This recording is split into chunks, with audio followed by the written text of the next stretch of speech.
प्रिय विद्यार्थियों, DSS online कक्षा में आपका स्वागत है। मैं आपकी हिंदी अध्यापिका सरता सिंह आज आप लोगों को हिंदी बसंत भाग 2 के पाठ 15 नीलकंठ के बारे में बताऊंगी।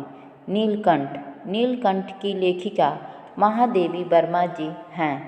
तो सबसे पहले हम लेखिका के जीवन के बारे में जानेंगे, अर्थात जीवन परिचय। महादेवी वर्मा जी का जीवन परिचय। महादेवी वर्मा का जन्म 26 मार्च 1907 को होली के दिन फर्रुखाबाद उत्तर प्रदेश में हुआ था। महादेवी वर्मा जी का जन्म 26 मार्च 1907 को होली के दिन फर्रुखाबाद उत्तर प्रदेश में हुआ था। महादेवी वर्मा जी के पिता का नाम गोविंद प्रसाद वर्मा व माता का नाम हेमरानी वर्मा था। इनके माता पिता दोनों ही शिक्षा प्रेमी थे। महादेवी वर्मा जी के माता पिता दोनों ही क्या थे? शिक्षा के प्रेमी थे। आपकी प्रारंभिक शिक्षा मिशन स्कूल इंदौर में हुई। महादेवी वर्मा जी की प्रारंभिक शिक्षा मिशन स्कूल इंदौर में हुई। महादेवी वर्मा 1929 में बौद्ध दीक्षा लेकर भिक्षुणी बनना चाहती थी, लेकिन महात्मा गांधी के संपर्क में आने के बाद आप समाज सेवा में लग गए। महादेवी वर्मा 1929 में बौद्ध दीक्षा लेकर भिक्षुणी बनना चाहती थी, लेकिन महात्मा गांधी के संपर्क में आने के बाद ये समाज सेवा में लग गए। 1932 में इलाहाबाद विश्वविद्यालय से संस्कृत में एमए करने के पश्चात आपने नारी शिक्षा प्रसार के मंतव्य में प्रयाग महिला विद्यापीठ की स्थापना की व उसकी प्रधानाचार्य के रूप में कार्यरत रहे। महादेवी वर्मा 1932 में इलाहाबाद विश्वविद्यालय से संस्कृत में एमए करने के पश्चात इन्होंने नारी शिक्षा के प्रसार के मंतव्य से प्रयाग महिला विद्यापीठ की स्थापना की व उसकी प्रधानाचार्य के रूप में कार्यरत रहे। मासिक पत्रिका चांद का अवैतनिक संपादन किया। 11 सितंबर 1987 को इलाहाबाद उत्तर प्रदेश में आपका निधन हो गया। महादेवी वर्मा जी का मृत्यु 11 सितंबर 1987 को इलाहाबाद उत्तर प्रदेश में हुआ था। अब हम उनकी प्रमुख रचनाओं और उन्हें किन पुरस्कारों से सम्मानित किया गया था उसके बारे में जानेंगे। महादेवी वर्मा जी का गद्य साहित्य, रेखा चित्र, अतीत के चलचित्र और स्मृति की रेखाएं, संस्मरण, पथ के साथी और मेरा परिवार, चुने हुए भाषणों का संकलन, संभाषण, निबंध, श्रृंखला की कड़ियाँ, विवेचनात्मक गद्य, साहित्यकार की आस्था तथा अन्य निबंध, संकल्पिता, ललित निबंध, छड़दा, कहानियाँ, गिल्लू, संस्मरण, रेखाचित्र और निबंधों का संग्रह, हिमालय। अब उन्हें किन पुरस्कारों से सम्मानित किया गया था तो उसके बारे में 1943 में उन्हें मंगला प्रसाद पारितोषिक एवं भारत भारती पुरस्कार से सम्मानित किया गया। महादेवी वर्मा को 1943 में मंगला प्रसाद पारितोषिक एवं भारत भारती पुरस्कार से सम्मानित किया गया। स्वाधीनता प्राप्ति के बाद 1952 में वे उत्तर प्रदेश विधान परिषद की सदस्या मनोनीत की गईं। स्वाधीनता प्राप्ति के बाद 1952 में वे उत्तर प्रदेश विधान परिषद की सदस्या मनोनीत की गईं। 1956 में भारत सरकार ने उन्हें साहित्यिक सेवा के लिए पद्म भूषण उपाधि दी। 1956 में भारत सरकार ने उनकी साहित्यिक सेवा के लिए पद्म भूषण की उपाधि दी। तो ये था नीलकंठ की लेखिका महादेवी वर्मा जी के जीवन के बारे में। अब हम नीलकंठ पाठ का सारांश को जानेंगे, अर्थात पाठ का सार।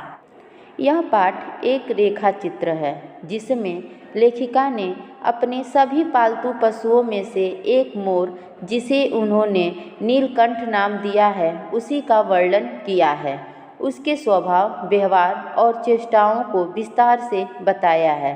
जो हमारा शीर्षक नीलकंठ है वो क्या है, एक रेखा चित्र है, जिसमें लेखिका ने अपने सभी पालतू पशुओं में से एक मोर, जिसे उन्होंने नीलकंठ नाम दिया है, उसी का इसमें वर्णन किया है।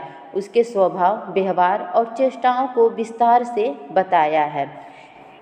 एक बार लेखिका अतिथि को स्टेशन पहुंचाकर लौट रही थी तो बड़े मियाँ चिड़िया वाले के यहाँ से मोर मोरनी के 2 बच्चे ले आई। एक बार लेखिका के घर कोई अतिथि आया था, उसी को वह स्टेशन पहुंचाने गई और जब वह स्टेशन पहुंचा कर लौट रही थी तो बड़े मियाँ जो चिड़ियों का धंधा करते थे, जो जिनका चिड़ियों का बिजनेस था, वे उनके दुकान पे गई और वहाँ से 2 बच्चे लेकर आई, मोर और मोरनी के। जब वे दोनों पक्षी लेकर घर पहुँची तो सबने कहा वे मोर की जगह तीतर ले आई हैं। जब उनके घर वाले उन दोनों पक्षियों को देखे तो वो कहे कि यह मोर नहीं है, उनके जगह आप तीतर लेकर आई हैं। दुकानदार ने उन्हें ठग लिया है। यह सुनकर लेखिका चिढ़ गई और दोनों पक्षियों को अपने पढ़ने लिखने के कमरे में ले गईं। दोनों पक्षी उनके कमरे में आज़ादी से घूमते रहे। जब वे लेखिका से घुल मिल गए तो वे लेखिका का ध्यान अपनी हरकतों से अपनी ओर खींचते। जब वे थोड़े बड़े हुए तो उन्हें अन्य पशु पक्षियों के साथ जाली घर पहुंचा दिया गया। धीरे धीरे दोनों बड़े होने लगे और सुंदर मोर मोरनी में बदल गए। मोर के सिर की कलगी बड़ी और चमकीली हो गई थी, चोंच और तीखी हो गई थी, गर्दन लंबी नीले हरे रंग की थी, पंखों में चमक आने लगी थी। मोरनी का विकास मोर की तरह सौंदर्यमय नहीं था, परंतु मोर की उपयुक्त सहचारिणी थी। मोर जब बड़ा हुआ तो जो उसके सिर की कलगी, कलगी का अर्थ होता है बेटा पक्षियों के सिर पर निकला हुआ बालों का गुच्छा, जिसे मोर के उसे क्या कहते हैं हम लोग, कलगी। तो मोर के सिर की कलगी क्या हो गई थी, बड़ी हो गई थी और वो बहुत ही चमकीली हो गई थी। और जो उसकी चोंच थी वो बहुत तीखी हो गई थी और जो उसका गर्दन था वो लंबा और नीले हरे रंग की थी और जो उसके पंख थे उसमें भी चमक आने लगी थी। लेकिन मोरनी का विकास मोर की तरह नहीं हुआ था, उसकी तरह उसकी सुंदरता नहीं हुई थी, लेकिन वह हमेशा मोर के साथ ही रहती थी। सहचारिणी का अर्थ होता है साथ में रहने वाली, तो वो हमेशा मोर के साथ ही रहती थी। मोर की नीली गर्दन के कारण उसका नाम नीलकंठ रखा गया था। मोरनी मोर की छाया थी, इसलिए उसका नाम राधा रखा गया। लेखिका ने मोर की नीली गर्दन को देखा तो उसका नाम नीलकंठ रखा और मोरनी मोर की छाया थी यानी उसी के साथ रहती थी, तो इसलिए उसका नाम राधा रखा गया। नीलकंठ लेखिका के चिड़ियाघर का स्वामी बन गया था। जब कोई पक्षी मोर की बात नहीं मानता था तब मोर उसे अपनी चोंच के प्रहार से दंड देता था। नीलकंठ जो था वो चिड़ियाघर का स्वामी था। जब भी कोई पक्षी मोर की बातों को नहीं मानता था तो वो उसे क्या करता था, अपनी चोंच के प्रहार से उसे दंड देता था। एक बार एक सांप ने खरगोश के बच्चे को मुंह में दबा लिया था। नीलकंठ ने उस सांप को अपने चोंच के प्रहार से टुकड़े कर दिए। खरगोश के बच्चे को रात भर अपने पंखों के नीचे रखकर गर्मी देता रहा। एक बार एक सांप जाली घर में चला आया और एक खरगोश के बच्चे को अपने मुंह में दबा लिया था। जब नीलकंठ ने देखा तो उस सांप को अपने चोंच के प्रहार से टुकड़े कर दिए और उस खरगोश के बच्चे को रात भर अपने पंखों के नीचे रखकर उसको गर्मी देता रहा। इस प्रकार वह खरगोश की जान को बचा लिया। बसंत पर मेघों की सांवली छाया में अपने इंद्रधनुषी पंख फैलाकर नीलकंठ एक सहजात लय ताल में नाचता रहता। जब भी बसंत का मौसम आता तो वो जब बादल काले हो जाते तो उसमें अपने इंद्रधनुषी पंख को फैलाकर वह नाचता रहता। लेखिका को नीलकंठ का नाचना बहुत अच्छा लगता।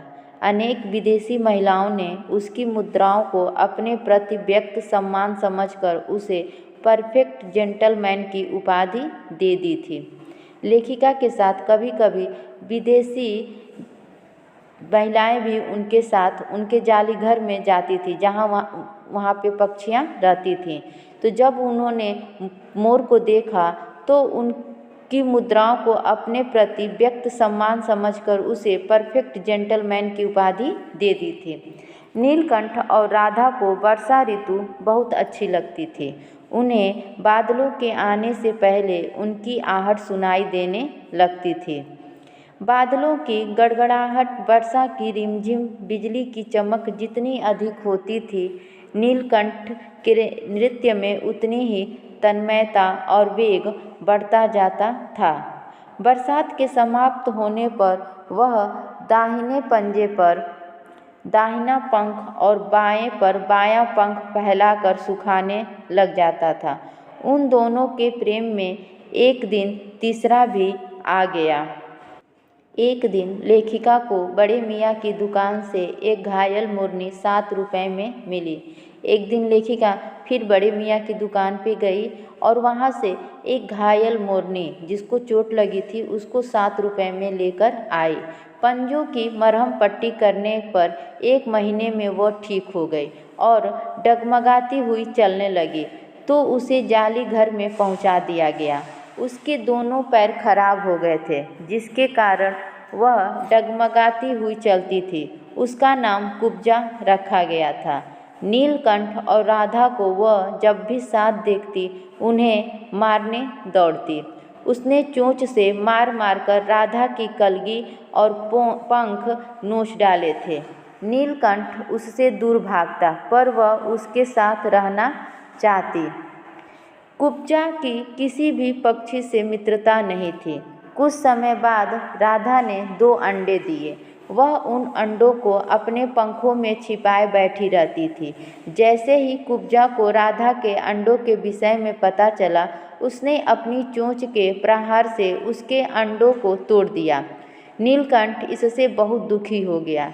लेखिका को आशा थी कि वह कुछ दिनों में सब में मेल हो जाएगा, परंतु ऐसा नहीं हुआ। 3-4 माह के बाद अचानक एक दिन सुबह लेखिका ने नीलकंठ को मरा हुआ पाया। न उसे कोई बीमारी हुई थी और न ही उसके शरीर पर चोट का कोई निशान था। जब कुब्जा ने राधा के अंडे को फोड़ दिया तो नीलकंठ उदास रहने लगा। इस तरह वह 3-4 माह के बाद अचानक एक दिन सुबह जब लेखिका ने नीलकंठ को देखा तो वो मरा हुआ था। न उसे कोई बीमारी थी और न ही उसके शरीर पर कोई चोट का निशान था। लेखिका ने उसे अपनी शाल में लपेटकर संगम में प्रवाहित कर दिया। नीलकंठ के न रहने पर राधा कई दिन तक कोने में बैठी रह गई। नीलकंठ का इंतजार करती रही कि नीलकंठ आएगा, परंतु कुब्जा ने नीलकंठ के दिखाई न देने पर उसकी खोज आरंभ कर दी। एक दिन वह लेखिका की अल्सेशियन कुतिया कजली के सामने पड़ गई। कुब्जा ने उसे देखते ही चोंच से प्रहार कर दिया।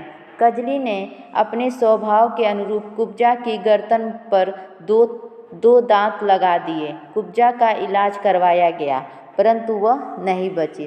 राधा नीलकंठ की प्रतीक्षा कर रही है। बादलों को देखते ही वह अपनी केका ध्वनि से नीलकंठ को बुलाती है। अंत में लेखिका कहती हैं कि इन 3 पक्षियों ने उन्हें पक्षियों में पाई जाने वाली स्वभाव की विभिन्नता का बड़ा अनूठा ज्ञान दिया है, जो कि उनके लिए विशेष महत्व रखता है।